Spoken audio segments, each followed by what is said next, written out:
Hey, good evening, everyone. Thank you for joining us on our next episode of the Round Table. Art, man, Yes, what's sir. going on, brother, man? Just chilling, man. Just chilling. How everything going on with you? Bruh, hey, I'm holding in the road, man, but I'm blessed, man. I'm blessed, bruh. That's I'm what's up. blessed. That's what's up. Hey, I'm before we kick it off, man. I just want to thank all our supporters, and our audience is growing more. I think the last video we got on YouTube is getting more videos, more views. I'm sorry. Um, please support us. Please like us on our Facebook page, our YouTube page, our TikTok page. It is Down South Sports Roundtable. Down South Sports Roundtable. You can see full episode on YouTube, but we also post it on a Facebook page. So thank you for supporting us. Most definitely. Yeah, man. So we're gonna kick it off, man. We're gonna talk about we in that second round of the NBA, and it's like what I think it's gonna be. Some great games, bro. Some great games. People stars stepping up that people wasn't expecting. Like Jalen Bronson. We all knew Kyrie was going to be like he is, so that he just need the right atmosphere. You know what I mean to do what he need to do. Right. Um, bro, this matchup, man. I think the one matchup that I'm not really excited about. I don't think a lot of people is that Boston and Cleveland matchup because we know what's going to happen. Yeah, for the most part. Yeah, I mean, everybody expect Boston to take Yeah, care of Cleveland and blow them out the water for real, for real. yeah, yeah, yeah. Yeah, I mean, Yeah, it's nothing I down think about it. Cleveland they got a shelf life. You know what I mean? Yeah, They need a big piece to get them over that hump. yeah. Donovan Mitchell can't do it all by himself. Yeah, So yeah, they yeah, definitely need, yeah. more than one piece going at a master head like the Celtics. Mm-hmm. At this You point. need a dog like a Jalen Brunson. He not Jalen Brunson. Mm-hmm. No, no, not at all. Nah, he ain't I that. mean, So, he's a dog though. He's just yeah, a yeah, more yeah, yeah, low level type of quieter dog. I mean, he'll still go off and give you 39, 40 points. yeah. And sometimes it just comes too late too, because in the second half when he go off and do it too. But But he I don't think really it's the have way help. you get it too, though. The way that Right. My they point can get it. exactly. My Yeah. point exactly. Like Yeah. like Jalen Brunson 40 points ain't gonna be completely different than his. Yeah. Brunson he know how to make you fall. Mm-hmm. Right. Right. You're a You know what I'm smart player. saying? He know how to stop in the hole. You know what I Mm-hmm. mean? At that free throw line, and you all over his back, and he know how to stop real quick and still pull up while he catching you mid-air. That's a Mm-hmm. different type of movement. You know what I mean? So now he putting y'all your best players is guarding him in foul trouble, and he's making them shots. Mm-hmm. Yeah, he's a clutch player, right? He Yeah. can make those clutch shots. Yep. Yep. They Yep. definitely doing their thing. I mean, I think they should have been up three, They really should three have been, nothing. but I'm not surprised. Indiana's a great team, man. I mean, They really are. I mean, and they and truth fast be too. told, the Knicks shot themselves in the foot that time. And they should have been up 3-0. But Yeah. yeah, the Pacers are definitely a good team. So Yep. Yep. They it's good, well man. earned. But I They, definitely see the Knicks pushing through. Like yeah. I said, at this point in time, I would love to see what they could have done or would have done with Julius Randle playing too. I'm gonna be honest with me. I'm almost thinking Julius Randle. I think he out of it, man. They see they can do it with him. I think they're gonna add. I don't know what type of piece they're gonna add, but they're gonna add something. Yeah, I They're would gonna just add love something. to see him in there though. Yeah, yeah, yeah, Playing. So, yeah, but yeah, yeah, I mean, it could possibly be. yeah. But I think Randle out of there, man. I think they're gonna be some roster move. I mean, I think gonna be some roster moves done, and I think they're gonna get a couple of young pieces. I don't know where. Um, when we talked about Mark Madness, I haven't really paid attention or anybody really caught my eye in college basketball that's going to be in a draft. You know what I mean? That you like, man, he'll be a great fit. You really ain't heard that. It's all been WNBA. It's a couple So guys from, of course, Villanova. yeah, You know, yeah, that's definitely good. yeah. There's a couple pieces here and It's there. tough piece, but he ain't really. like I said, I mean, it was more people talking about the women's than the college. I mean, than the men's piece. So, but yeah, man. I mean, also that the other other couple of matchups, Minnesota and Denver. I was surprised Minnesota dropped that because I remember you said you was like, man, hey, they're gonna sweep them. I kept saying I think they could get one, but they shouldn't even got that one. That's the piece. Right. They shouldn't really got that one. But I Yeah. knew something was gonna transpire. Like they might, they at least gonna get one. And I don't Mm. know if you remember after the second game, Denver coach was complaining a lot about missed calls, missed calls, missed calls. So that late that evening, early morning, they sent a clip to the NBA of 7 or 8 missed calls between game one and game two. Yeah. Which And most you see coaches do. the refing was a little different that third game. Yeah, it was. It was. But I mean at the same time Minnesota, they were missing shots and Yeah, yeah, they weren't putting yep, up offensive points like they usually yep. do. Yeah, I And mean they weren't moving as fast as they should right. be moving. Yep. I didn't think they would have I don't think it would have went, you know what I'm saying? I don't think they would have basically blowed them out, every game. I knew the niggas were going to get a game. I just didn't know Yeah, where. Definitely going back to Minnesota after they won two in Denver. I just didn't know where they would get that game from. But they picked it up, like most teams do. They adjust, yeah, yeah. and Yeah, that's I exactly think what it they would be did. more of a gentleman's sweep than a sweep. That's Mm-hmm. why. Remember, I was very hesitant about like saying, "Nah, I don't see a sweep." Yeah, yeah. I just seen one game. I just seen them at least getting one. Yeah, Um, I love how Anthony Edwards responded to it though. oh He yeah, was saying like, yeah, they're defending champions. Of course they would have won one, and of course they would have came out and punched them in the mouth like they did. And he yeah. was saying, I didn't do enough. I didn't score enough. He said, I'll be ready next game. Oh, that's Atlanta him though. Oh Yeah, yeah, no, yeah. no And doubt. everybody be a problem. Yeah, That's what they yeah. about to be a Oh yeah, problem. yeah. For real, for real, for That's real, for real. about to be a problem. Yeah, because he ain't taking that lightly at all. Nah, Hmm? And nah, he then he finna get everybody else going too. yeah, yeah. And then just to when you gain that confidence to where you can do that against a Mhm. team who just won the championship. Even though Yeah, it's not the exact same team. This year as it was last year, but just they still have the same key pieces though. yeah, So yeah, just yeah. knowing that you can do that, what he did, he's literally gonna be ready, and I can't wait to see him Sunday Oh yeah. When they tomorrow. play tomorrow. Yep, Tomorrow night. yep. Yep, they play tomorrow night. You got that 3:30 game, that New York game. That's. I mean, like I said, right now you're gonna get the best games. And then Oklahoma City, they playing Dallas. Kyrie, bro. I mean, He's still Kyrie. boy, he's still Kyrie. He's It's still just Kyrie. amazing how that man can take over a game and how he can be so how he can take the ball to the hole in the Yeah, clutch time when he needs to. He's gonna get a basket when he it's needs just the way he can create separation. His handles. Right. You know what I Right. mean? His handle, like so. It's a. I might have to find it. I don't know if I seen it on Facebook or Instagram, but I know I saved it. But it was a video where the way somebody asked it was recently too. One of the news reporters asked like about his handles and how he create separation, how he making those moves and he said you guys be amazed. He said really it came from being young when I was playing AAU ball. And he was like, I had this coach that was just he didn't want me to do orthodox shots, so he made me do all these weird and type of crazy drills with my shooting with my body in different positions, or hanging in the air, just very, very unorthodox. And he said that's what you get now. You know what I mean? He still kept doing that, incorporating into his game. So that's why like that.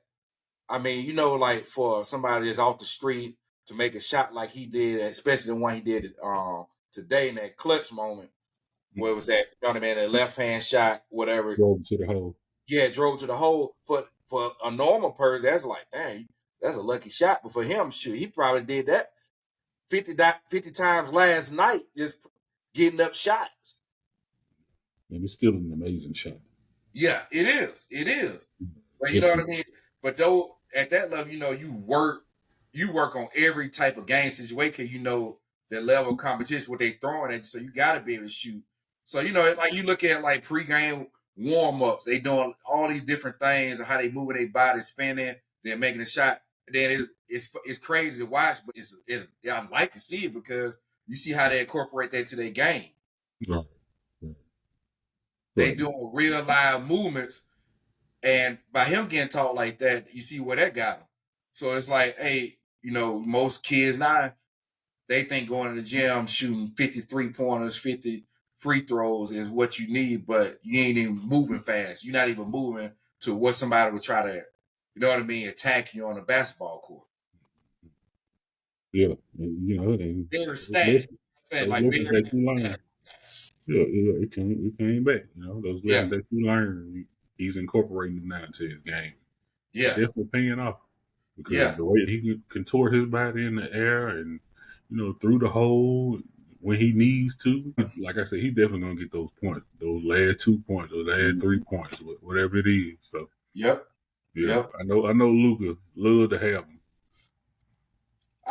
Only thing I love Luca. The only thing that frustrates me by Luca, he complained like every other play to the referees, man. That's That's basic. what that's just him.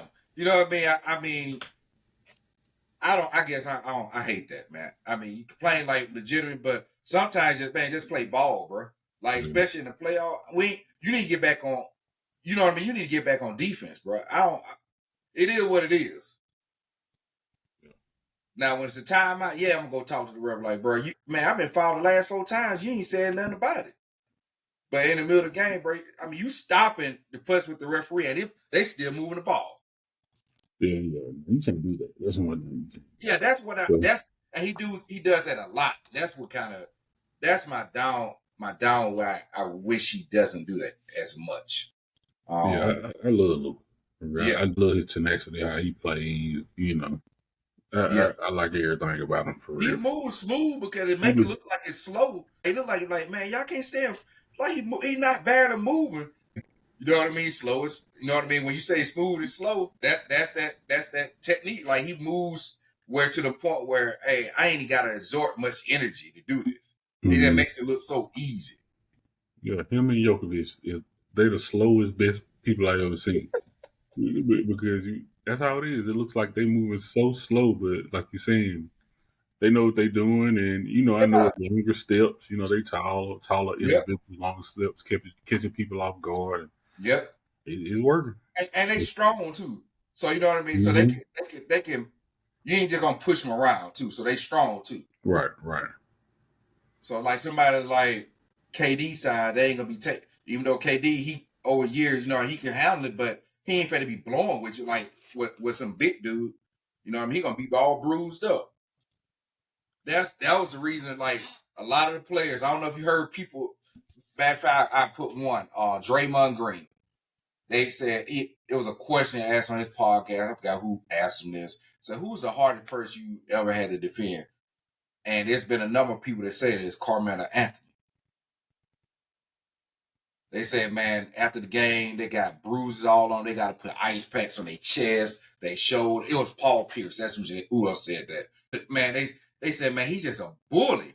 Like he's strong. You know what I mean? So he backing you down. He elbowing you down. You know what I mean? Like he's moving you. You know what I mean? Right. Like he's a straight bully. He's like this dude, man. He said, man, he gonna go straight into your chest. He's Yeah. like, man, I'm iced up after the game. Mm-hmm. Yeah. That definitely was him. He gonna lean into you, Yeah, put his head on you, elbow check you. Yeah, yeah, that was him. that was him. That's kind of that old era Yeah, basketball yeah, type of way yep, too. yep. So man, but yeah, bro. Give me OKC. I mean, I like OKC. I like how they gel together as a young team. So You know, so Dallas is up 2-1, man. What you think that series is gonna end up? You think gonna go 6, 7 games, or you think that they ain't gonna win no more? I think it'll go seven The just by who competitiveness OKC between. is. Yeah, yeah. Yeah. Just by like I said, the young energy that they have and Mm-hmm.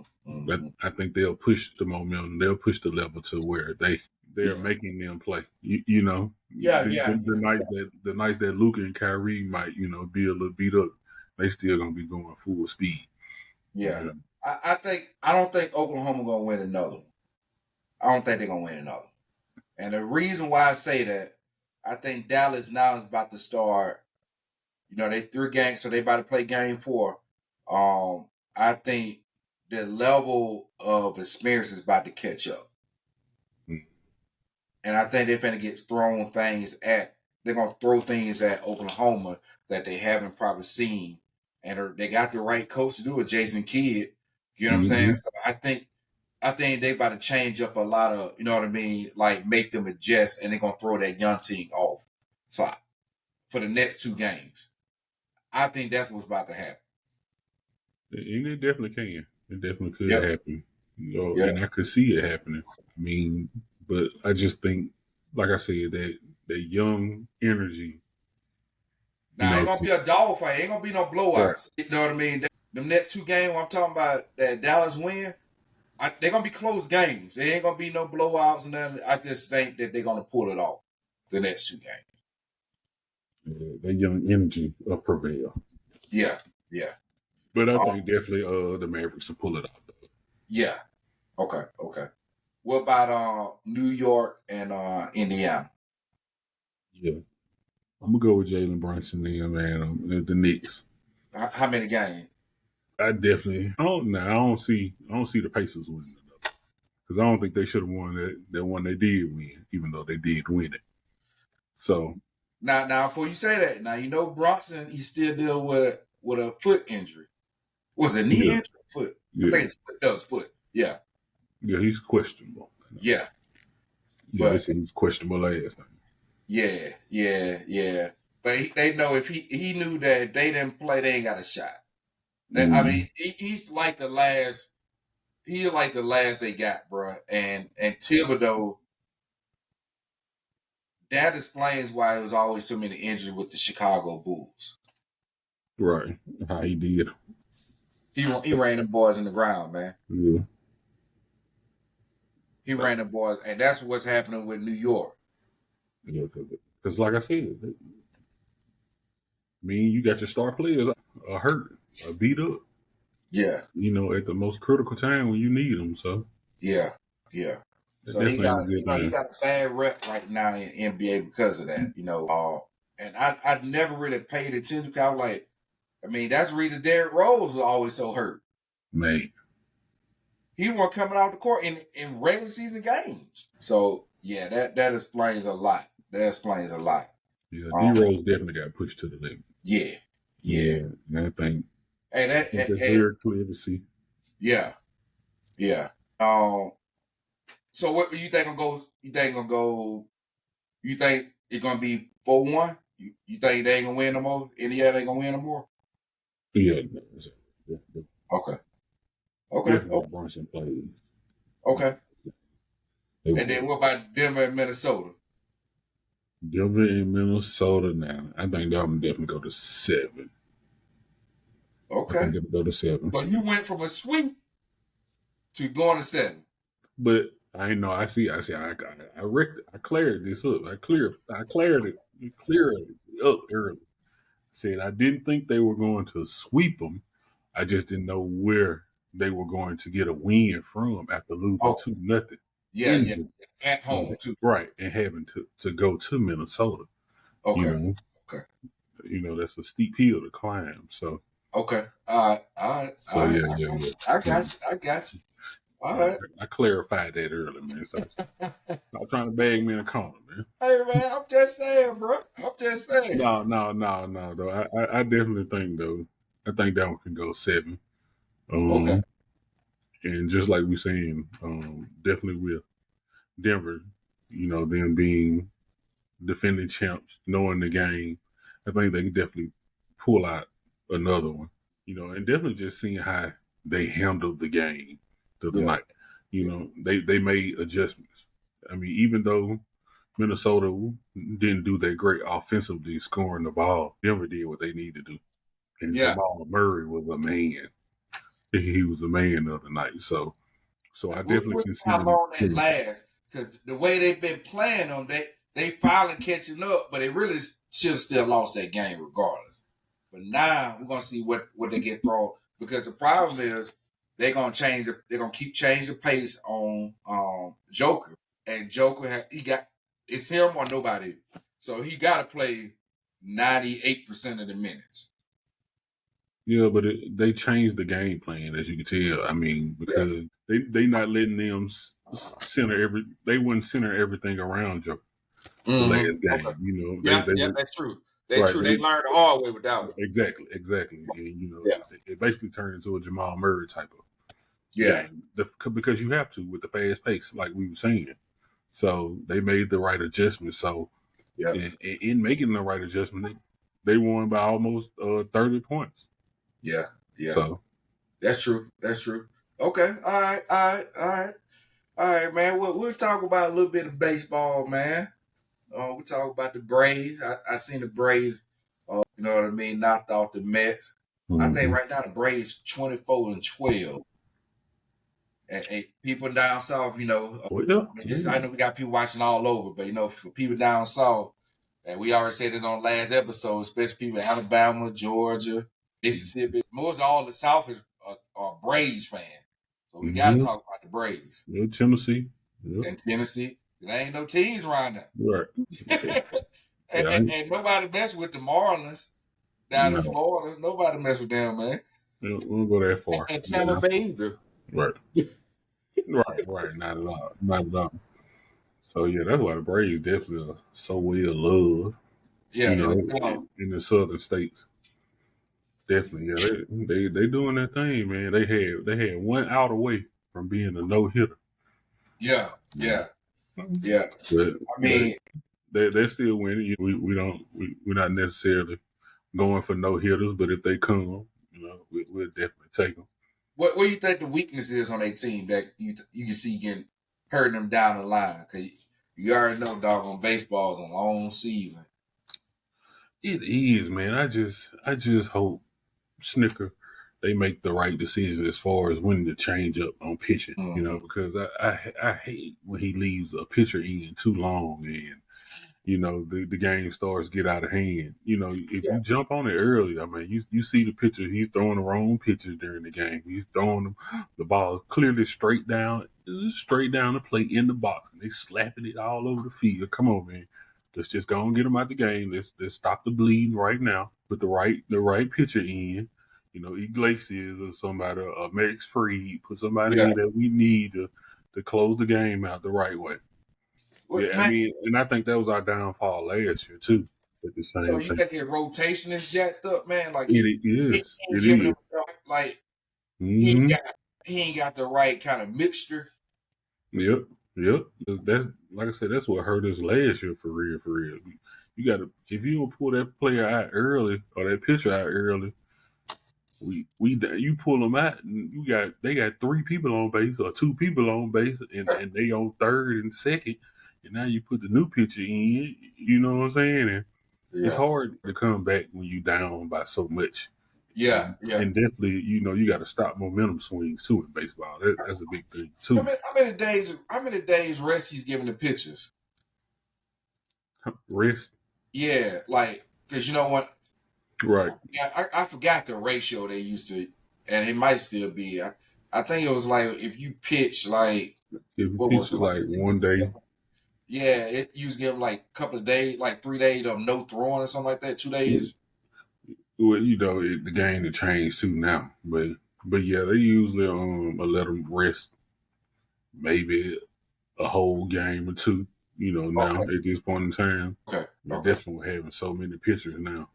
Yeah, yeah. So, but yeah, 'Cause I definitely thought it used to be big like key.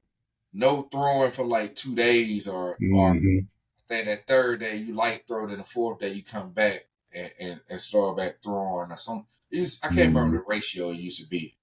Right, and see, it switches up because it just depends. Because yeah, pitchers used to throw a whole game, damn near Yeah, maybe. yeah, yeah, yeah, yeah, yeah. But a lot of them were getting long term injuries. Right, That's why that rest cycle came in place. right, And right. that's why I was asking, like, he haven't figured out the rotation yet. No, because I mean, they'll rotate them depending on the team they're playing and what their battles look like for real, for real. I got you. I got you. I got So you. no, but no, that rotation, man.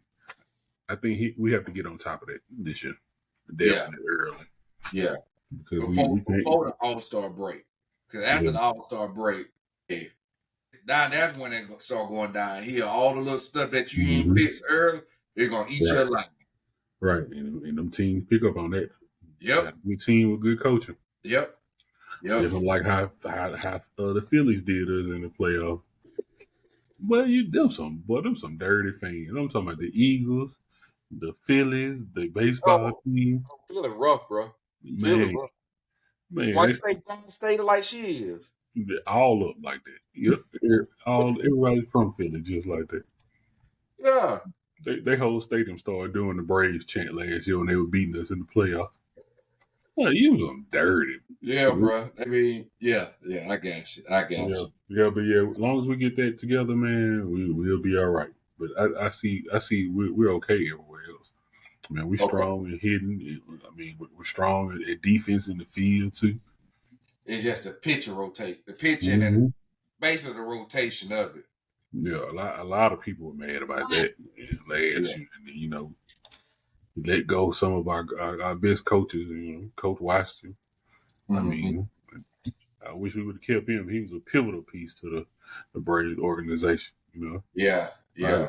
best third base coach in the game, man. But it is what it is, man. We're gonna be all right. Hey, let me ask you just an off the wall question, man. Do you ever see? And I know where I'm not going to even say ever.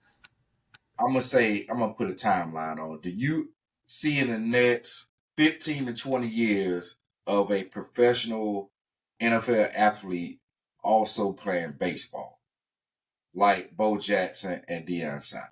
Do you think in the next 15 to 20 years you'll see an athlete like that? Maybe one. Maybe. It ain't gonna be multiple. Right? With that multiple too much. But do Right. you see at least one? Maybe one. And I say that because so many quarterbacks too definitely play pitcher. Or, Yep. they played pitcher in high Yep. school or what have you in And college. playing college too, Right, also right, at the right, same time. right. Now, Exactly. I haven't. Same thing. I don't think there's any current football players right now that's playing baseball that I Current, heard. That's current. big time. That I say like a kind of a big name, and it might be. I ain't talking about kind of the bench rider playing. I'm talking about like somebody big time and also playing baseball.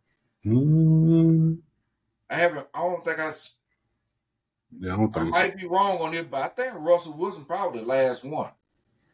Either him, no. Kyler Murray. Kyler Murray was the last one. Because you remember when he was in the draft, the Yeah, professionals trying to get him to come play baseball. right, right. I think he's the last one. I don't know why. I don't know if he ever considered playing both of them. But I know the game, football has transitioned a lot compared to back then. And the season is longer too. Yeah. I think the wide receiver from Clemson played baseball. Shipley. No, Shipley.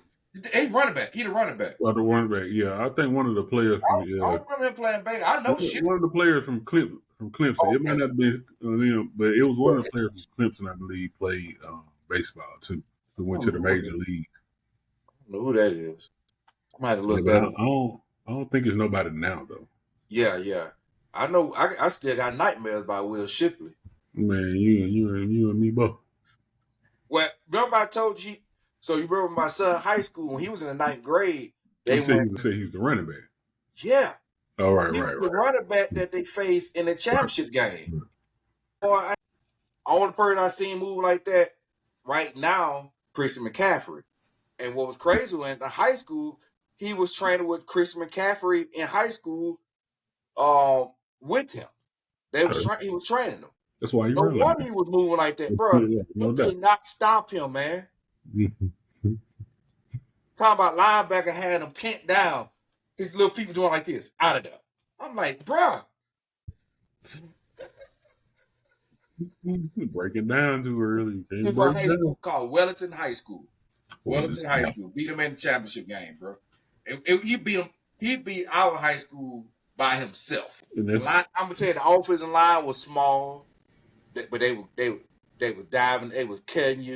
You know what I mean? Them, hey boy, I asked them to play out. I said, man, it looked like y'all having pro with the offense. They said, boy, them the dirtiest line I ever played, man.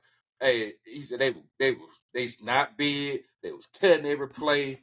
You know what I mean? They were pulling you down and hiding it too. They yeah. were well coached, bro. I'm gonna tell you that right now. They were well coached. They were well coached. I bet they would. Yeah, bro. Yeah, man. I still remember he danced all over our whole defense, man.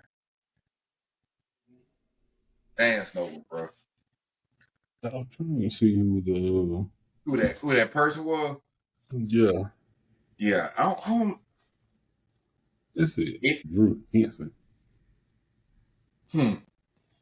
But I Yeah, always he wonder had a that, like, record for it. next time you'll see somebody like Dion and Bo Jackson, somebody, Man, and that gonna be hard, bro. you'll Because never see them type players again. I say that for like individualized sports, yeah, we'll probably come across enough. You know what I mean?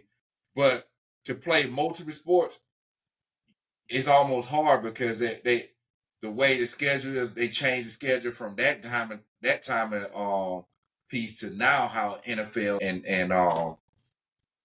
and professional baseball kind of mix their schedule up. I mean, it's hard, bro. That's hard.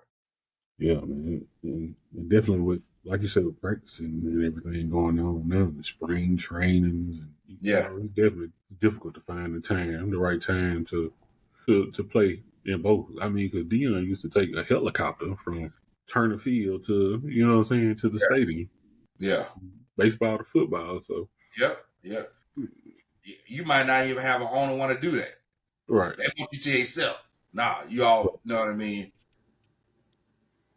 But if you can get both checks like that, because them checks are different now. They Hey, different in their house. both of them checks.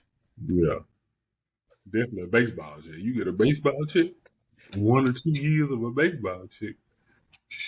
But it's just with baseball, it's so hard though, because they don't let you go straight into MLB though. They make you go to the WAs. You know what I mean? They make you go to the It's like you got to go there, Yeah, and I think that's the dish for somebody like a big caliber. They ain't trying to do all that. That might be what turned Kyler Murray down because they were trying to. I remember they was offering him a certain amount of money. I think it was like $5 million, but it was like he still got to go to the minors.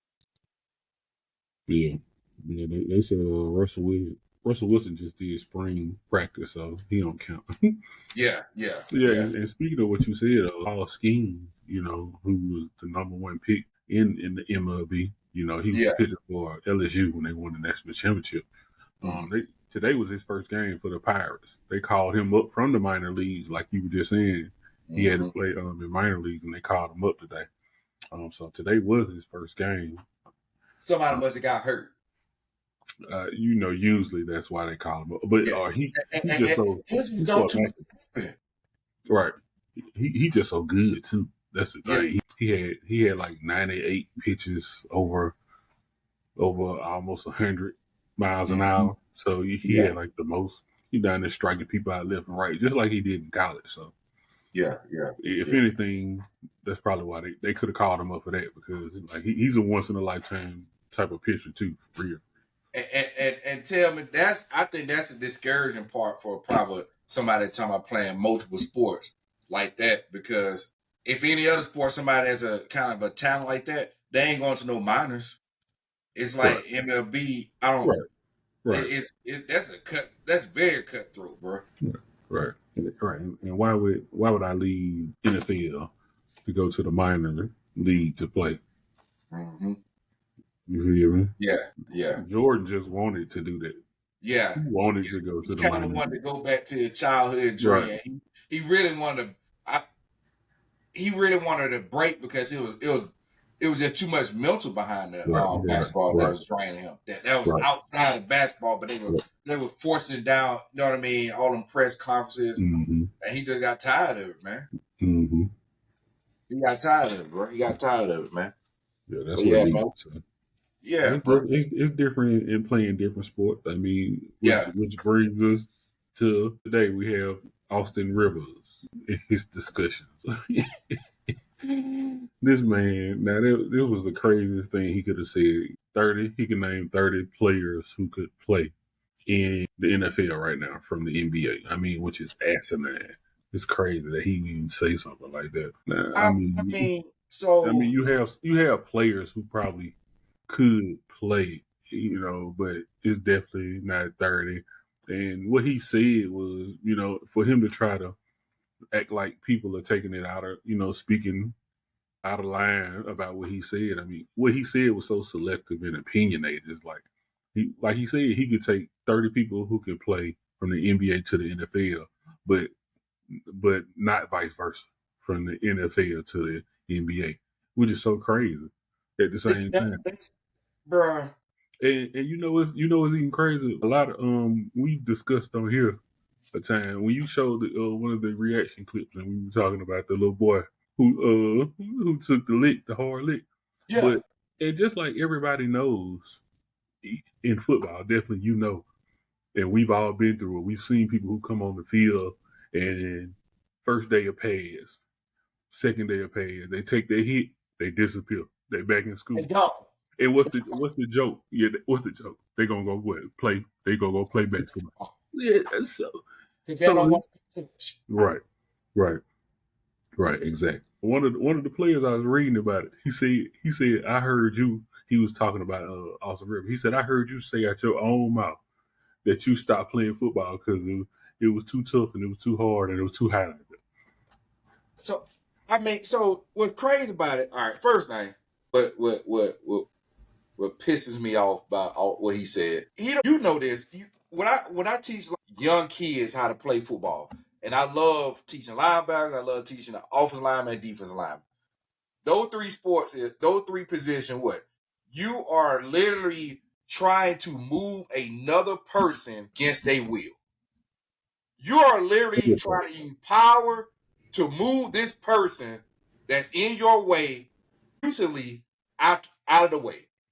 This Every dude trying to go right. No, I need you to go left. And I'm every. physically trying to move you. That's legally. That's Mm-hmm. the first piece. Second piece is, talking on the basketball court. Okay, yeah. That's fine. Talking on the football field, your head on the swivel the rest of the game. No doubt about it. And it better be.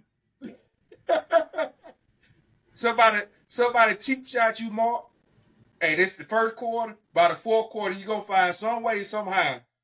I'm gonna get them back, Thank you. and And I'm gonna it's be the gonna got be them a back record. 10 times. I'm getting Yes. got them back 10 times by the fourth quarter. Yes. Yeah. Oh And yeah. it's all against that person's will. Mm-hmm. It's all That football. so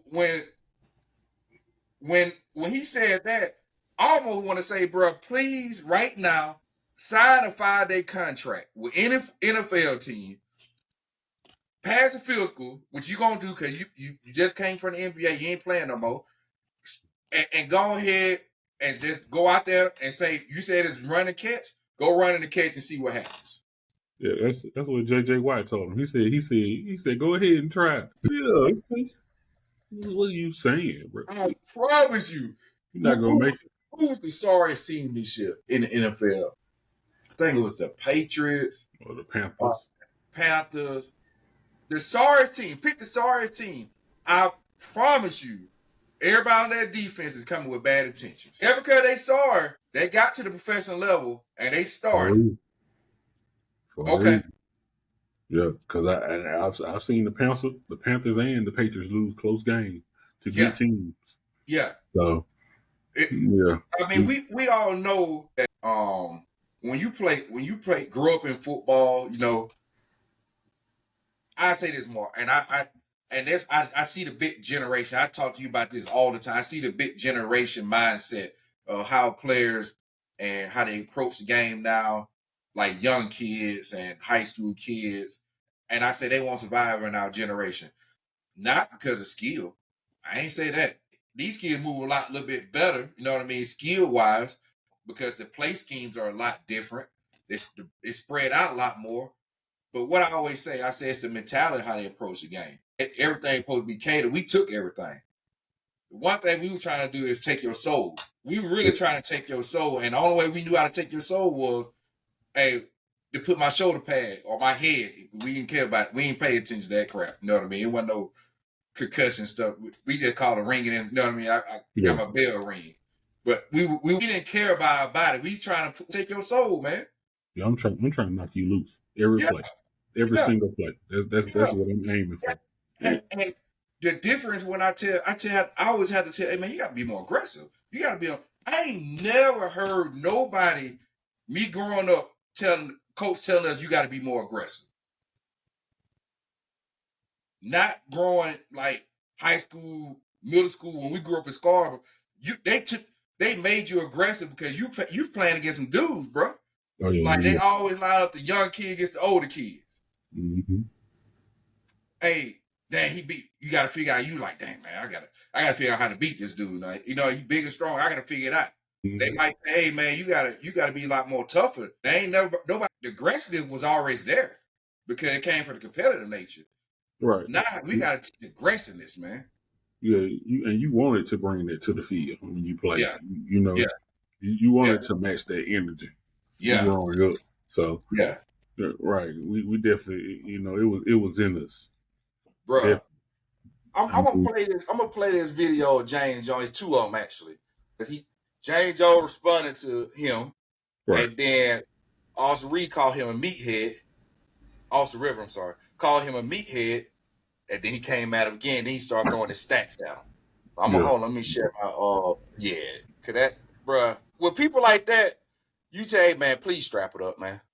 Please just go ahead and strap it up, bro. Cause one day, this is a game right here. One day, just one day. This is a game right here. All right, here you go. Let's just get this straight. Number one, they put in a flop rule in the NBA because you guys are soft. Oh no! Oh God! See, now you got James started. You guys started a trend of rest games. That's what y'all started. And now y'all want extra votes and all that type of stuff to win the MVP because you only play 22 games out of 82. Y'all started that. So y'all all started. Number two, you said 30 dudes. If you would have said one dude, maybe Anthony Edwards could play safety or something, I'd have listened to you or something like that. You said 30 dudes. No. Number one, put respect on our sport. That's number one. It is not just run and catch the ball and turn around. It ain't just hand the ball off and do that. It takes a lot of work at your craft to do what we do on the football field. And Austin Rivers, if you stepped on the football field, homeboy, you wouldn't make it. We know that right now. Because you barely made it in the NBA. And I'm just keeping it a buck. Football is not an easy game, dog. That's why a lot of basketball players that stepped on the football field step right back on the basketball court because that goes into the NFL. And you're not about to walk into the NFL and think you're just about to catch and turn around. Try again, homeboy. Do your research on the NFL, man. Watch some football games, old games, new games, whatever you want to watch, and catch up on it, man, because 30 dudes in the NFL and the NBA. James Jones dropped the mic. May 8th. That's one. If we played. Yeah, that's real. He told me a story. That's real. Yeah. That's real. I'm just saying he's not lying. I mean, you know, it's football is such an advanced type of game, and you know, it's definitely chess. You know, you watching everything that goes on.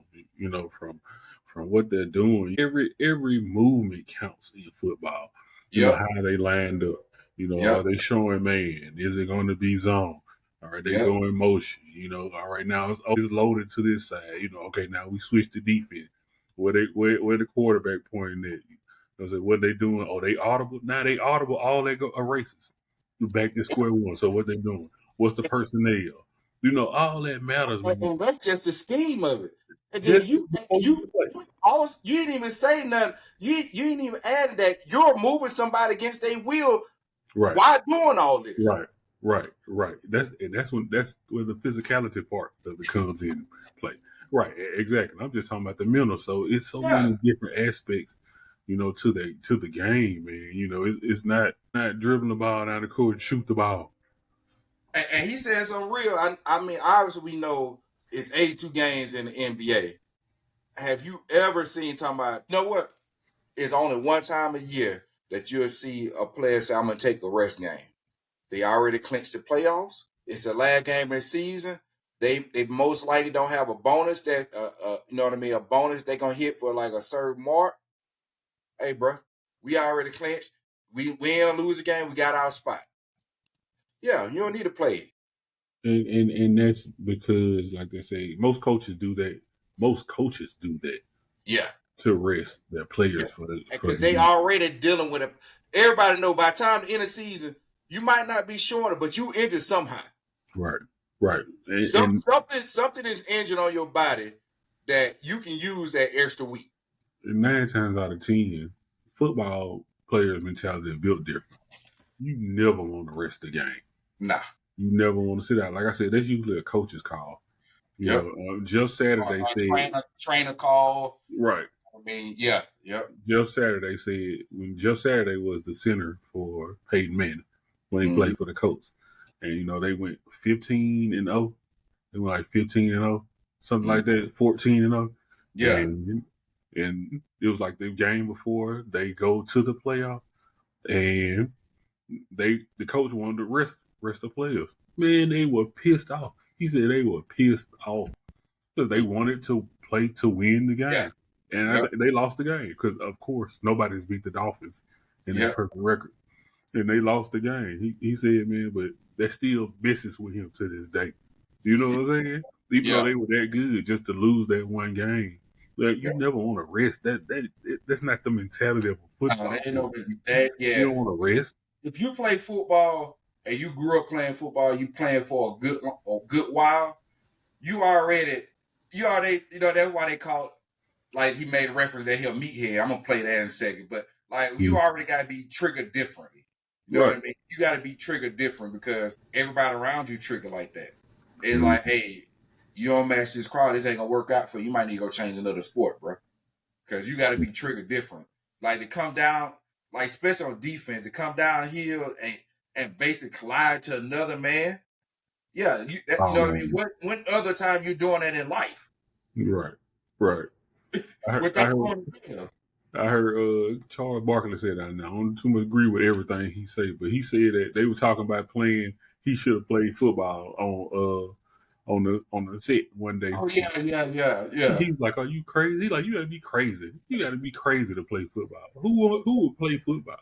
Like, yeah, he lying. You do. You have to be somewhat crazy to play that game of football. Yeah. Because of what it entails and what you put your body through and your mind at the same time. Your body get put through torture. Right. To be real with you. And you get immune to it. You do. Remember, think about this. I ain't never heard it with basketball, but football, are you injured or are you hurt? Are you injured? You hear that? Yeah, are you injured or are you hurt? Two difference. Yep, so and you would think about it. Let me get up. And the whole time, that's a little mind game that the coach is playing with. Like, are you tough or do you need to go out there for basketball? Yeah. That's what that really meant. Yeah. Like I said, our coach told us, man, he's a Hall of Fame coach. From Hall of Fame coach at Alabama. He's in the Hall of Fame now, played in the league. Coach Woodrow Lowe. He always told us, man, don't lie on the field. Who lies on the football field?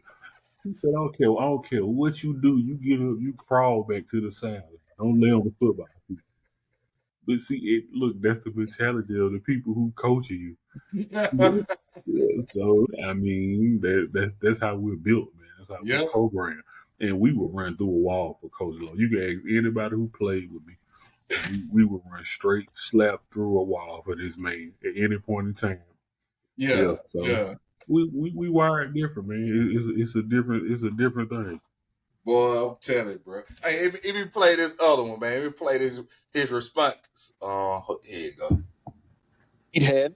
He said he's never heard of you. Cool. He said you sound salty, and he told you to beat it. James Jones, what do you say to Austin Rivers? All right, homeboy. Since I'm a big head, I'm gonna stick with my homeboy, man, because we on TV. All right. I see 11 seasons, 7 different teams, top 10 pick. I see averaging 9 points a game over your career, 2 rebounds, 2 assists over your career. Top 10 pick. You know what that sound like to me? In the streets, we call you a bust, homeboy. That's what that sound like. Now, if my dad played in the NBA and I was coming out of the draft, I'd probably be a top 10 pick too, homeboy. But once I get into the league, I'd have handled my business. Now, I led the league in touchdowns. I won a Super Bowl in the highest league. You did none of that. You don't got no all-stars. You got no nothing. Well, you're not going to have that because you got 9 points, 2 assists, 2 steals in the game, 65% free throws. So I'm going back and forth with you. All I'm going to say is you 6'4", 200, maybe you should have tried football. You might have had a better career, homeboy. Basketball was not your career with what I'm reading right here. So I'm going to leave it at that. I don't go back and forth with people on Twitter, man. I ain't even really on that thing like that. So you got it, my brother. We went from meet the Graves to meet the Rivers. Meet the Grams and meet the Rivers. Wow. Yeah.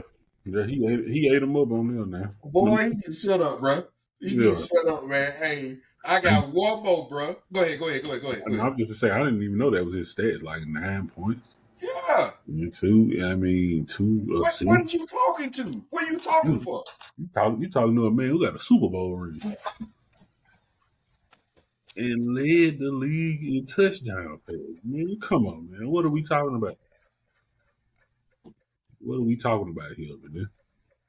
That's crazy, dog. Hey, But he done ruffled a lot of feathers, though. Definitely. Oh boy, that's why I'm saying I better play Ryan Clark one. I hated Ryan Clark when he was with the Steelers because I'm a Baltimore Ravens fan. That's our rival.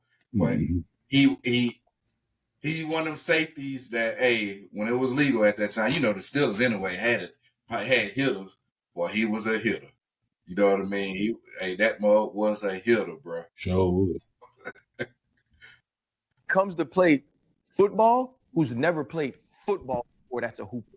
They've all played at some point in their life, because building up who we have to be for football, that's a callus that you have to build, right? Like, it started in Oklahoma drills when I was 6 years old and we had no business doing it. And I was the one person that ran to the front of the line because I loved running people over.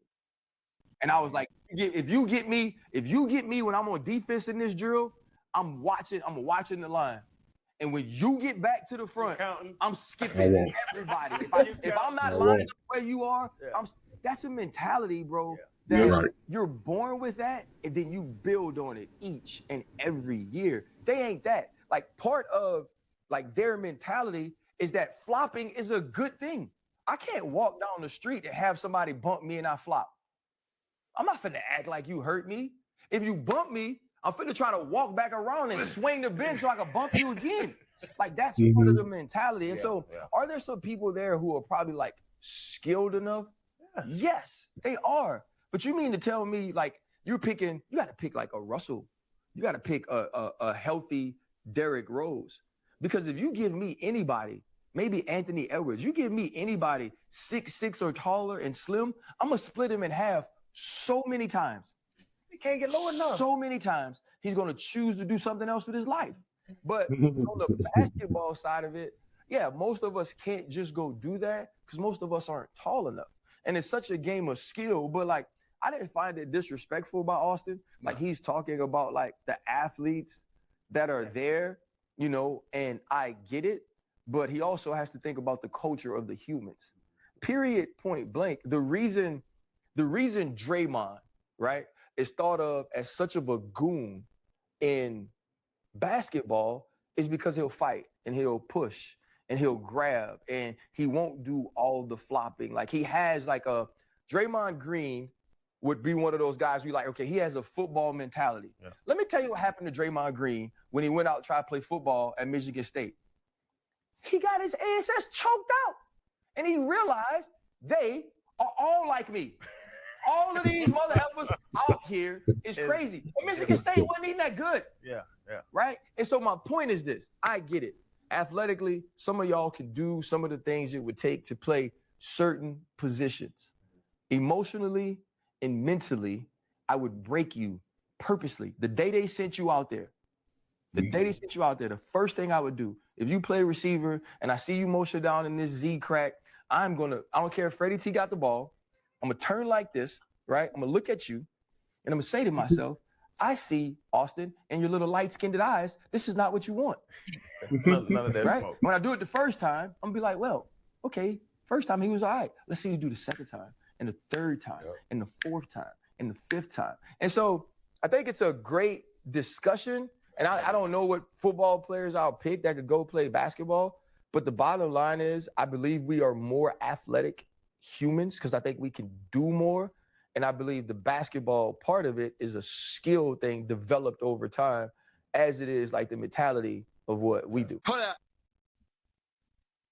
So what you think about what his response is? That's real. I mean, like you said, I mean, like we were saying earlier, it's a different mentality. You know, that you take into the sport.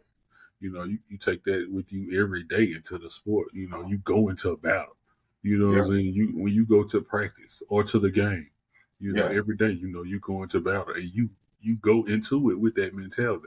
Man, I'm finna get them back for yesterday. I'm finna get them back for what he did. Watch what I do to the end of the day. Man, I can't wait to dominate this player. I done watched film on this player all week. Oh, man, he's soft. He's soft, man. We ain't worried about him at all. So, I'm going to dominate. So, I mean, that line, man. It's the mentality, like I said, and, you know, it's the physicality behind it and everything that you carry with you. You know, and you present that because that's a part of you on the football field. You know, like you're saying, being a physical player, it's noticeable. You know, when you watch film, think about it. Even in high school, college, anywhere, you watch film on a player. Even though your son, you know what I'm saying, he know who he's going to go against. Like, right now. All right, now you got to, you got to play him every play. You see him, he don't take no breaks off. So, and I used to say, man, watch it. We used to watch. I said, this one you be lined up on. I used to watch film with. Hey, you know what I mean? He play in, so we look at them tackles. If they got a tight end, we look at the tight end, how they blocking, how they stance is, what they like to do on. You know what I mean? Do he get tired over the piece? You know what I mean? Do he relax? What's his tendency? Like, can you tell if it's a run or a pass from him? Right. You know what I mean? Get little stuff like that. Are you gonna be able to bull rush him at it? And you know what I mean? Do he got a good base? Or are we gonna have to work on? Hey, you got to get speed around. You know what I mean? All this type of stuff. So and that's. Like, I can tell you this, in one position that no NBA player can play, they ain't playing in the trenches. I can tell you that. Absolutely not. No, because people that's in college that played in the trenches, you got to think about every Alabama lineman don't go to the NFL. You know what I mean? Majority of them do, but not every last one of them. You know what I mean? Like, but they good. They work as a unit. So it's you got to think about that when you look at somebody talking about coming to the NBA. You got dudes that been doing this for 5-6 years at the highest level, won multiple rings. You think you can just skip them to do it? No, that ain't gonna work that way. That's why Ryan was saying, you know, he believes football players, you know, are more talented, you know, and skilled in the position because you have to train to do that. Back kick steps like a lineman does. You know, training how if he cuts inside, what to do.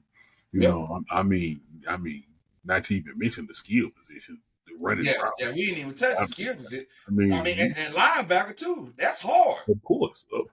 That's hard, bro. Like, tackling in space. You know what I mean? Reading the lineman who's pulling. You know what I mean? Who's coming at you? You might get cut still too. Not just a lineman. You know what I mean? Like, see, linebackers is the most hybrid player on the field because he has to guard a wide receiver. He has to fight off a lineman. He has to fight, you know what I'm saying, cover a tight end. He has to chase and guard a running back. You know what I'm saying? All game long. So, yeah, it's a difficult position to play. I mean, just like most of them and all of them. So, Yeah, man, it's definitely not. But see, they don't understand the aspect of the game, what comes all with it. So like And you say, they ain't lifting enough weights either. no, definitely not. I mean, It's on, like you said, it's only a few like Russell Westbrook. I can see him playing. I don't know how he look on a football field, but for somebody that move, you know what I mean, right. physical, like move, like very, very, like aggressive, all that. I can see him trying like some in the secondary or whatever. Yeah. Elwood, you know what I mean? Yeah. Stuff like this. It's only very few. Yeah, And I he mean, said a young Russell you're Westbrook. probably 5 or less. You know what I mean? I can see 5 or less attempting to make it, but not like I said. They ain't you for somebody like that. They've been playing basketball for so long. You know what I mean? To get moved against your will every play, you ain't ready for that because you it's too much time away from it. I'm telling you, that first hit, is over. Yeah. But because you know, as a defensive player, we are head hunting. And we call it head hunting for a reason. I mean, it is what it is. I'm looking to knock you out. I still to the day. They told me once. I think it was probably in doggone middle school. I think it was middle. Hey, you never let somebody cross your face at middle line and linebacker. Right. Okay. If it's within 5 yards, not okay. Hey, you come across the middle if you want to. Now you know it's like a lot of the routes is always behind the linebackers. There ain't too many people unless you're a big body tight end. They ain't going to cross that middle. Not no doggone little small wide receiver. No, that more gonna be delayed going across the middle. Yeah, right. Yeah, you're gonna come across the middle once it clear that. Right. Yeah, no, it's a different game, man. And I come across there to sit down in the zone. You know what I mean? And that's what he'll do. He ain't gonna be going that's doing this. Nah, bro. Man, I remember the basketball team used to come in the weight room, because they'll come in like when we're about to leave, so they might be in there like 15 minutes. We did our workout and they just came in here. So we've been there and they lift me like, that's all they got to do. That's what they doing. Man, bro. And it's more so a training workout. You feel me? They work out more. Ain't the muscles. Right. It's more lower weight. Training type within. In football, you in there, it's 50 players in there, everybody watching, everybody slap plates on the, you know what I'm saying? All right, he up to 3 plates. All right, the lineman up to 4 plates. It's a show, it's a spectacle. So you totally different. You got a bar and 10s on the side. You feel me? Exactly. My point exactly. And they be looking at us like we crazy. Like, you got a quarterback like Jalen Hurts squatting 600 pounds. Come on, man. Yeah, you get out there, you want to. Yeah, no, it's definitely crazy. Like I said, he started some of that, and it's been a fire backlash career from everybody, from like I said, JJ Watt to the Honey Badger. Yep. You know what I'm saying? To Randy Moss. I think JJ Watt was the first one to say something. He said, "Man, you got time? Come on out there, bro." Yeah. Come out there, you want to. Yeah, you come out there if you want to. Yeah, it's a reason why NFL players, long-time NFL players, they think hard about if they gonna want to come back. You know what I mean? Like they gonna come back because they're like, man, this brutal on my body, I can barely move. But if I'm gonna do it, I'm gonna fully commit to it because that's that thing. Once they get out there, they're like, I gotta do it, bro. I can't quit. You know what I mean? I can't quit because you quit. As soon as you quit, somebody come at you full speed. You quit or not, they coming at you full speed. The safest place is in the locker room. Right. Right. And that person coming at you full speed, don't care what year you are in. Yeah. You feel me? How bad your back is, your leg or knees are. But it's going to be one of them hits. Yeah, you're going to be like, man, do I want to continue doing this? Yep. But Yeah, he man, took that. I'm gonna switch it up, man. So we talking about a little football, man. It's some videos circulating around Deshaun Jackson, and also LaShawn McCoy with the Eagles back in the day. I didn't say back in the day, but some years ago. When they had Chip Kelly. Remember, he went from Oregon, then he came to the NFL to coach the Eagles. And if you remember that Oregon team, well, they was known for speed. He was running fast, plays the fastest than everybody. You know what I mean? They were like, God, like he really started that. I ain't gonna lie, he really started that trend. You know what I mean? That real true hurry up RPO offense at the college level where they was moving so fast. But remember, the power that they was doing, they was burning them out. But he tried to bring that whole thing to the NFL with the Eagles with players like, bro, man, we burnt out, bro. You know what I mean? The game is a lot faster in NFL than college. You trying to run this. Right. So yeah, that he laid long, and I remember them talking about Chip Kelly. You know, when all that was going on. Yeah. Was he a good fit for the league and all that? Which, as we see, he went right on back to college. Yep. So it's his video, man. I'm gonna play it real quick. Let me share it. Here you go. Time. I got 3 for 24, but I was supposed to be getting 3 for 30. Right. So it's like, hey, food off my table. You know what I'm saying? Like, how would you feel if I took food off your table? You know what I'm saying? Like, that's what you did. And that shit was coward as hell, bro. And I just don't respect you. And if I seen you, I probably gonna be real. Oh, don't do that. Don't do that. Don't do that. Time. I got 3 for 24, but I was supposed to be getting 3 for 30. So it's like, this the wrong one, Mark. This is the wrong one. This is when he was talking about Chip Kelly taking money from him. He messed up his negotiation on his contract where he's supposed to get more, and he intervened and said, "No, don't give him that much money. Give him this much money." Okay. Yeah. I gotta find that video. It was I thought that was the right one, but I'm sorry about that. It was I'm gonna see if I can find it, but it was a whole thing where they calling people on the phone like, what you think about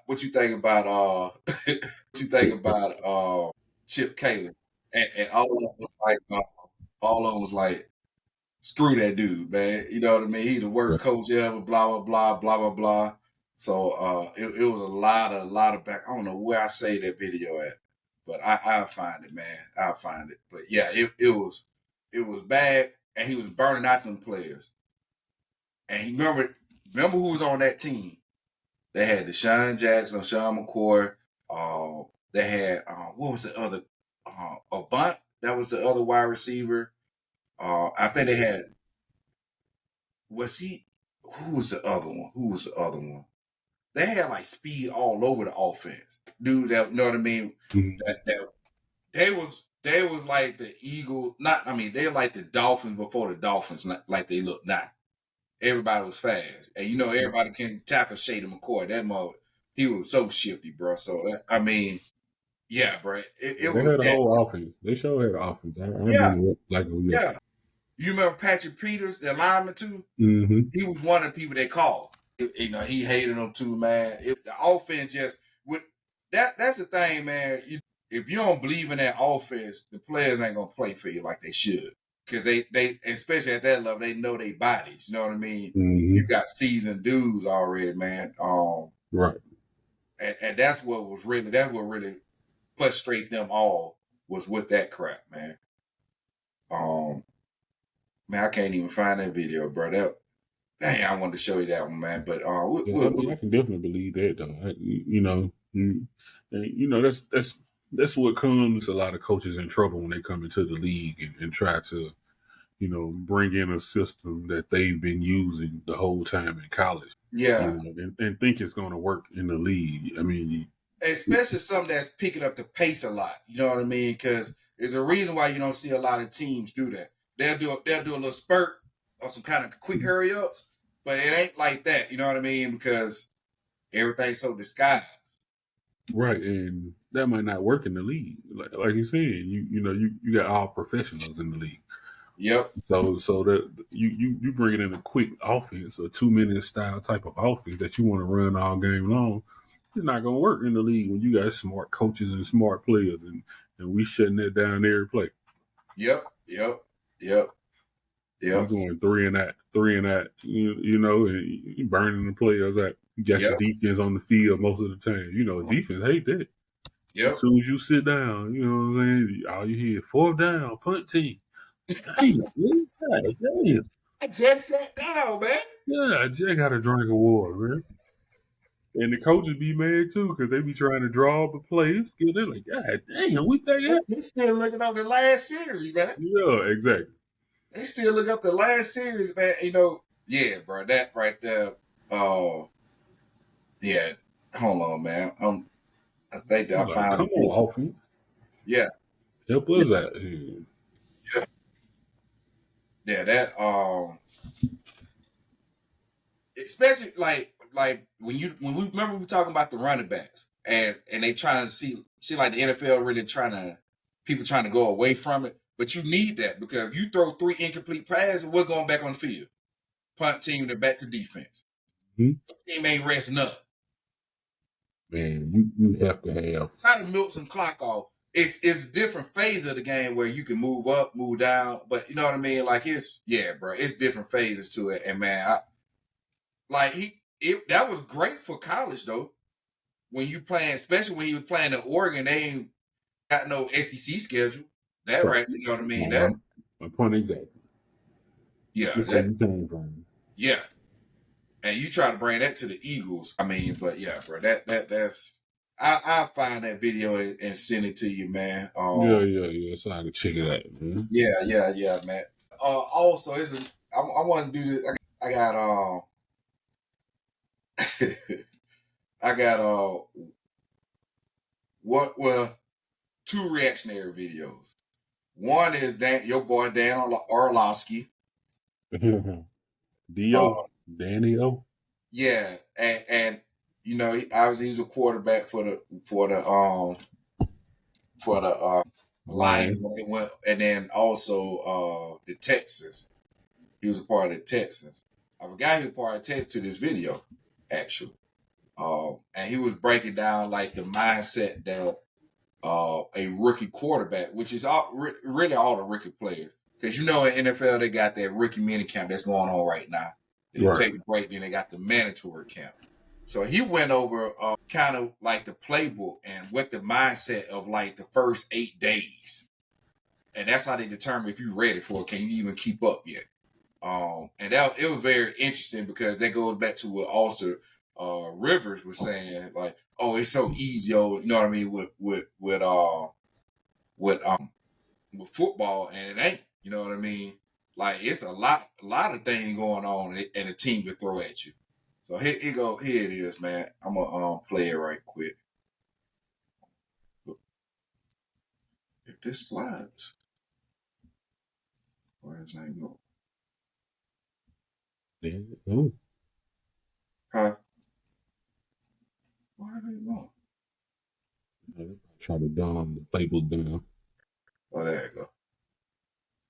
This book, and it will start with general terminology, and that general terminology might be just some words that get used for them to be able to talk football throughout the whole install process, okay? And then you go to the huddle for these quarterbacks specifically. Not every huddle is the same in the NFL. Some quarterbacks stand in a certain area. Some receivers stand in certain areas. Some receivers and tight ends break the huddle at a certain point. How many different times do they say the play? How many different times do they say the cadence? So learning that huddle in the NFL.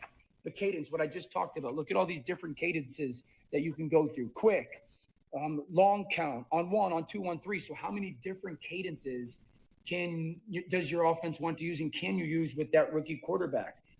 Personnel groupings, that's who's on the field, right? Look at all these different personnel groupings that you got to be able to learn from your coaches and whatnot. And then you'll go to different kinds of variations of that, right? So you're trying to make sure you'll start at the very basics. You're giving all these guys all this information to see how much they can handle.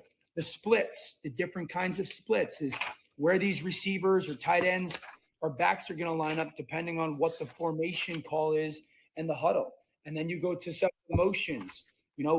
what word or phrase tells who to be the motion guy and where he's going to start and where he's going to end up.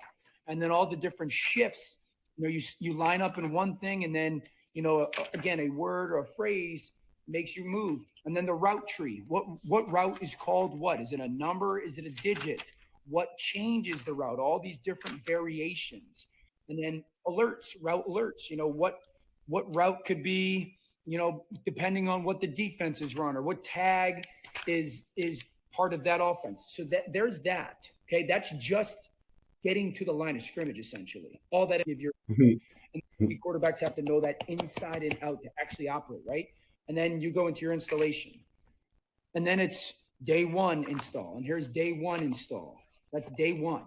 Okay. And then you get to that's day one passes, day one pass protection, day one runs. And then you get into day two. And so this is really 8 days of your offensive playbook getting completely installed. Right. And so you will do that. That's a lot. That's a lot right there. Especially from a rookie. Right. Especially, I will use y'all old quarterback, Bryce Young, came into basically, he's sorry team. And come in, remember I said top rated quarterback, they go to a sorry team, they get put in a messed up situation already. Mm-hmm. And now they got to go from a college playbook to an NFL playbook that's probably triple the size. Right. You got to learn so much more. Yeah, man. I mean, that goes back to what we were saying. It's about football being a complex, advanced type of sport. Yep. It's so much that goes on in between the lines, and there's so much that happens before the ball is snapped. They call it a pre-snap look. Yep. Because that's where you make your judgments about what's going on. So. Yep. Yeah, man. I mean, just think about it, because once you get to that level, you speaking another language. You know what I mean? It's almost like a foreign language, bro. It's a different language you speak. It is. To the common person, it don't even make sense. You know what I mean? Not at all. Not at all. It don't even make sense, especially like an NFL. Hearing them play call they do that's longest crap. You know what I mean? Like that. And sometimes it might be 2 or 3 plays. 2 plays with a kill. You know what I mean? Audible on it. Man, you know how many times I've had to stand up in front of a TV and people, definitely like for women, girls, or even my child, or even other men, they be like, what's going on? Or how you know that? Well, what you see? Like, what they doing? I get up and break it down. I'm like, look, see, they're reading the alignment. See, you see what they're doing? They're reading the defense right before they come out the huddle. You see how they looking around. They telling their other players what's going on. They're reading pre-snap. How many players? How many people on the line? How many tight ends? How many running back? All right, you see that man? He just went in motion. You see how he switched over to this man? They changed the whole defense just that fast. See how the quarterback pointing them out? They looking. And they be like, dang, I ain't know all that goes. I'm like, yeah, this is an advanced you got one person in the scout box, in the press box. His whole thing is to tell you who's in the game. Right. And that's what you get them saying. Oh, they just brought in an extra fullback. They just brought in an extra tight end. Mm-hmm. Right. And that's why you see those sayings, like we used to hold those sayings to say 12, you know what I'm saying, 11 personnel. That's what we went off of, Okay.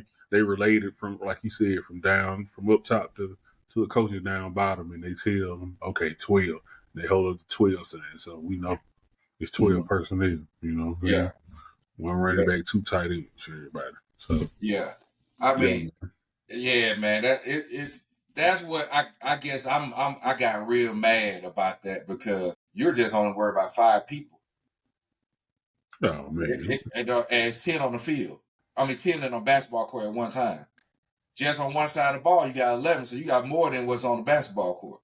Man, he'll break down just looking at that playbook. Just like you said, you go in there and look at that playbook.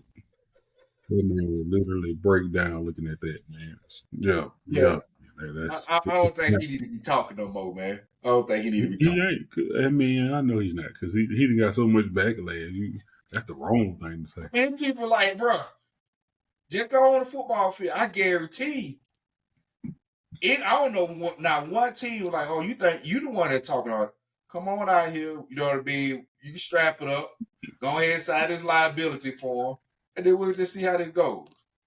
Man, I'm telling. Even if he played basketball and didn't say nothing, and he was a basketball player, other people in teams would be like, "Oh, that's the basketball player. He want to play football. Huh? He want to play football. Huh? Oh yeah, they got some design just for him. Oh yeah, okay. Let's see how long he stay out here today. If definitely he's a wide receiver, and you already know it's so much trash talk on the football field. Yeah, a cornerback are like, this gonna be your last day playing football. Everything press coverage. Right. What? Everything bump. Everything press coverage. I don't care what it is. Everything. We beat you up every time you at the line.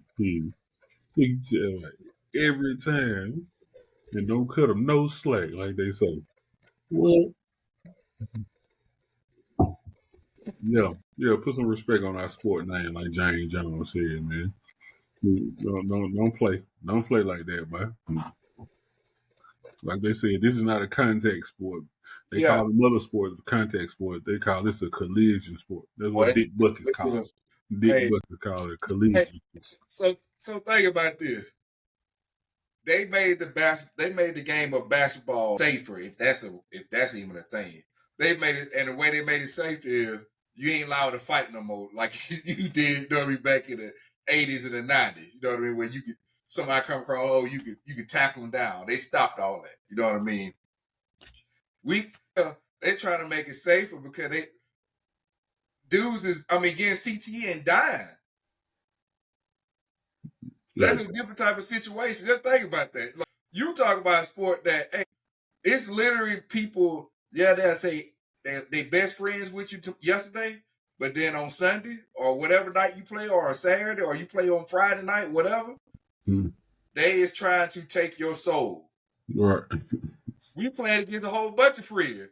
And I'm going to respect you as a friend because you going to hit me the hardest. You know what I mean? Like, trigger different. We got to be treated. Play football. You cross the line for me. I can't wait to punish you.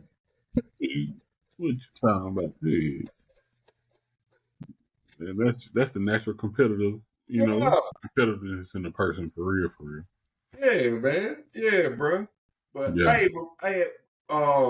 we'll end out on talking about what happened this week with Shannon Sharpe and Shaq going back and forth on the plus on Nightcap. That's what it is, on Nightcap. Yeah. Where that diss track at, man? Oh.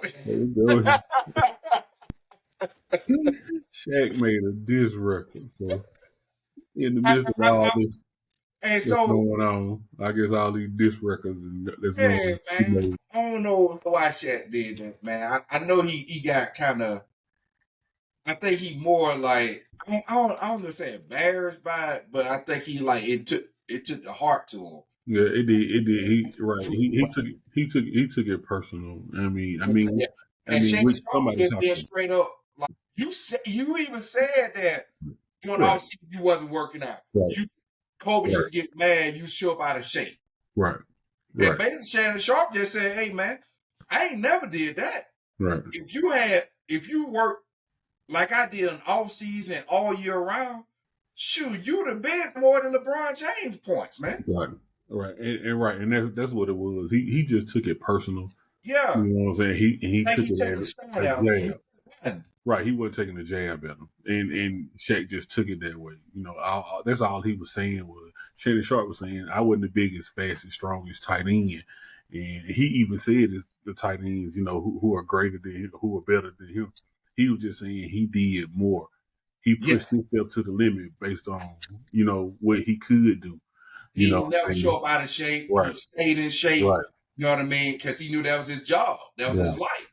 And Shaq was the man and had the body and the physical, you know, presence to do whatever he wanted to do and could have been even more dominant. Is what he was saying. You know what I'm saying? Like you said, Shaq said it out of his own mouth that he didn't work out. Yeah. Like he should have. So he said he he was get just almost speaking his on that. championship by halfway through the season. Yeah, That's exactly. crazy. He was just speaking on that for real, and he just took it personal for real. Yep. He took That's it all. That's all very that much. was. That, yeah, I mean, and I really agree. I agree with Shannon. If he remember them years after when he went to Boston, he looked at the Cavaliers. He probably would not look like that if he stayed in shape throughout his whole career. Right. Now that's real. That's real. He definitely could have been more of a help definitely to those teams if he was in shape. Definitely looking at people like Al Horford. You know what I'm saying? Who playing for the Celtics now? Al Horford still look good and balling out there. Right. I mean, you got LeBron James who's still dropping 40 points in games. You know what I'm saying? This year. So what they do, they take care of their body, bro. Exactly. And they don't just take care of their body during the season or right before the season. They doing that all year long. Yep.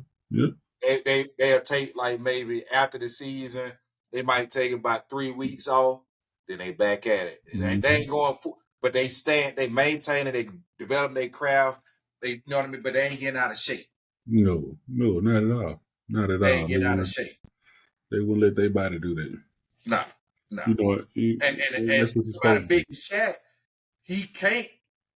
You have to work like that because of your size and your stature.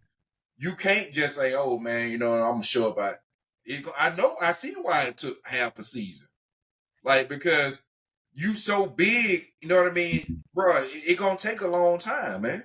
And that just speaks to what he said. He wasn't working out and taking care of himself. Yeah. And the only reason you got in shape was because of the game you play. You free basically at that point in time because it took you half the season. What is that? 6 months? 5 months? 4 months? Yeah, it's about 3 months, 3 or 4 months. Well, they started. You might about 35 games, 40 games, and you got that All-Star break. Yeah, that's a long time. A whole 3 months. You feel like you back in shape at that point in time. Yeah. And remember the NBA offseason is not as long as the NFL offseason. Right. So to get 40 out of shape like that fast, like you just seen the stories and stuff, man. They talk about Steph Curry, and Steph Curry's a problem. Like he never stopped moving. Like you gonna chasing Steph Curry around the court all game long. Yeah, you gonna feel like you're gonna have a heart attack. Yeah. He don't stop moving. You know what I'm saying? Mm-hmm. That level, you know what I mean? He can't get out. He ain't getting out of shape in the all season. No, not at all. You won't be able to, for somebody, when you get that peak, you got to keep it going. You know what I mean? You take short breaks, but you ain't getting fully out of shape at all. Right. No, not at all. Because it's gonna take you more time to get back to where you was, then you'll never progress. That's what Shannon was saying. And that's what Kobe usually say to Shaq too. Like, bro, come on, man. Why you showing up out of shape? You hurting the team, more than anything at that point in time. Yeah. So he got in his feelings, man. He got in his feelings. Yeah.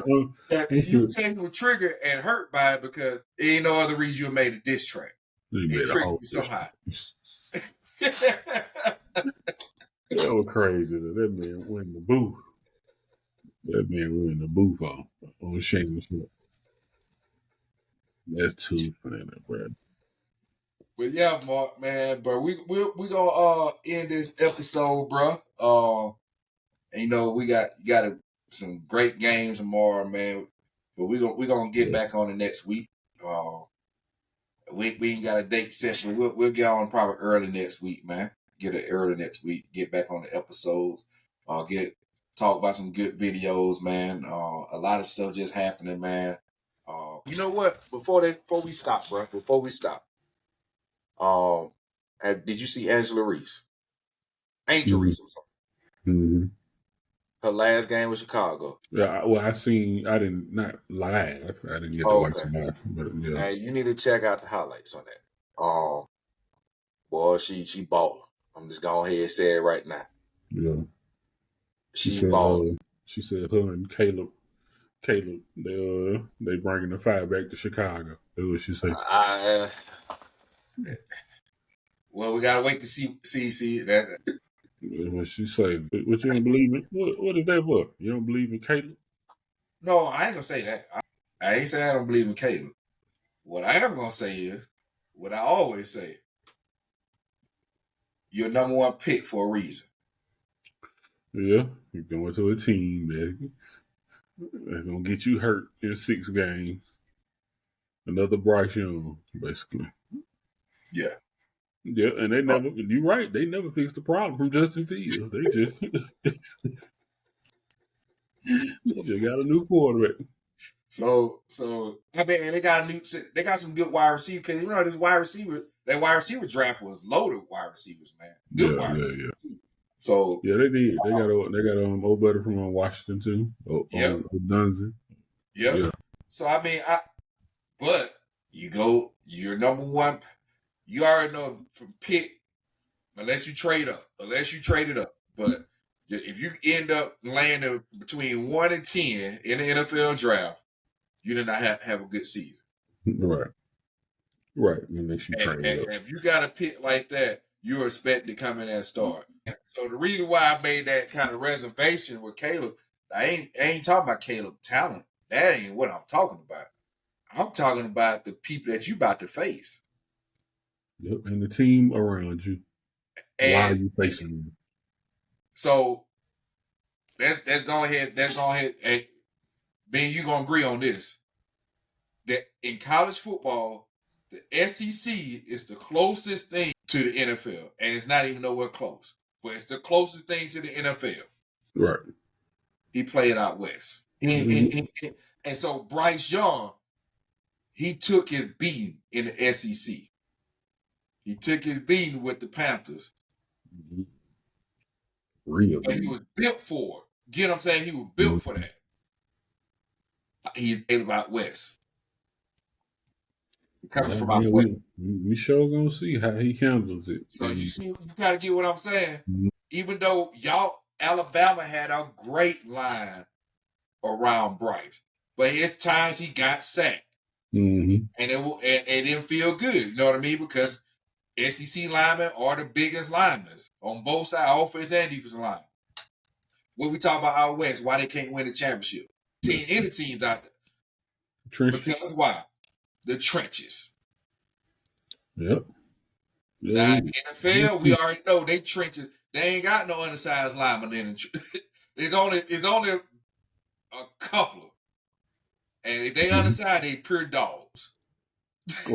Right. Like Aaron Donald. Aaron Donald was undersized for interior lineman. But what? The dude benched 500 and he quick with his hand and he was a dog. For a decade.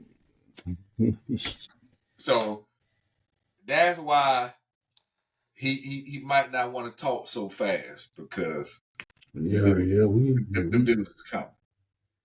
We're gonna see. You know, that's what you're supposed to do. You're supposed to come in and reassure the people. Yeah. And you are at you got to go into a great situation. And I mean, you look at, I think the quarterback that end up in the best situation and I say in the last 5 to 10 years, I say probably the last 5. I just go for last 5. At least the last 5 years was C.J. Stroud. He landed in a perfect situation. His rookie season for the Texans. He landed in a perfect situation. Team was good, but they was already building up around him. And they got DeMarco Ryan. You know what I mean? And they got the pieces. So they developed him and grew his skill. I do not believe that is the case with the Bears. I mean, I don't know too much. I don't even know if you can trust the Bears front office for real. To be making all those changes in so many years. So I hope they put their best foot forward when trying to get the right, pieces for Caleb and O'Duns and them to prosper. Now, I tell you better. I personally, and I never told you this, I was thinking that the best situation for somebody like Caleb because you call him like Hollywood type. You know what I mean? I think the best situation for him would have been if he would have got picked by the Cowboys. Yeah, let me see. Who would have rolled? We would have rolled with Caleb, man. I think that would have been a better situation, and he's better than. I mean, I know he took an NFL snap, but he's naturally better than Mr. Prescott. Who ain't better than that? and also, which Tua is doing fine, but I think if he would have landed somewhere like with Miami, you know what I mean? I think that's it. But somebody, bro, he ain't that. I mean, he's nice side for a quarterback. For somebody to go to the Bears, they got to be like a freaking nature, like a Cam Newton built style person. Mm. That you already know you finna take a lot of hits. You know what I mean? Like you got to kind of be built like that. That's just to be honest with you. Yeah, and I mean, I just don't see him having any prolific type of skills. I mean, he's a great quarterback. He can throw the ball. He can read the game. He can make the right decisions. You need more than that on a team like Chicago or the Panthers. You see what I'm saying? And everybody's running disguised defenses in the NFL. Right. And that's what beat a rookie quarterback. Mm-hmm. Because they think they see this, but it ain't there. Right. Right. That's why they throw all them interceptions sometimes. Yep. Hey, that's why Peyton Manning had 27 interceptions this rookie season. He's like, I ain't seen nothing like this, bro. He had to study. He was like, God, man, they're killing me. I don't know what I'm looking at. Right. Yep. That's why he said that out his own. Brett Favre was a great quarterback. He was a great quarterback, but he threw a lot of interception. Why? Because he sucked at reading defenses. He took a lot of unnecessary risks too. He made a lot of unnecessary passes. Yeah. But that was Brett Favre's game too. He threw off. They call him gunslinger. He threw off his back foot. Yeah. You know what I'm saying? Stuff you wasn't coached to do. Like the stuff Patrick Mahomes does these days with no problem. Like that's why you can't even follow Patrick Mahomes. You can't sit down and tell a quarterback to watch his tape because he's unorthodox. He does stuff they don't teach. Round two. Right. Right. Exactly. Because they throw the balls in different, you know what I mean, different positions. So he has a different type of technique and skill that really can't be duplicated for real. Yeah. Based on coaching, you know. Yeah. But yeah, that's just my reservations with the reason I made that look was, hey, as a rookie, boy, it's hard, boy, coming to a team that's not, they ain't well established, bro. You end up landing to the right pick with a good team, then that's a different situation, bro. Nobody got no trust in the doggone Bears, so yeah. But everyone, thank you for listening to our episode, supporting us. Please like and subscribe to our YouTube channel, Facebook, and all whatnot.